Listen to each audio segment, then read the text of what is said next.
একসময়ের মেধাবী ছাত্রী সাজেদা খাতুন মানসিক রোগে আক্রান্ত হয়ে ২০ বছর হলো মাটির ঘরে শিকলে বন্দী হয়ে জীবন কাটছে তার।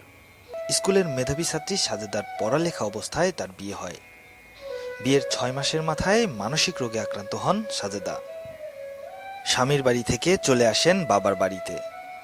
তার মানসিক রোগ বেশি হলে শিকলে বন্দী করে রাখা হয় তাকে। সেই থেকে আজ প্রায় ২০ বছর ধরে শিকলে বন্দী সাজেদা। এদিকে সাজেদার মা ৮০ বছরের বৃদ্ধা নিজের জীর্ণশীর্ণ শরীর নিয়েই যেখানে চলা দায়।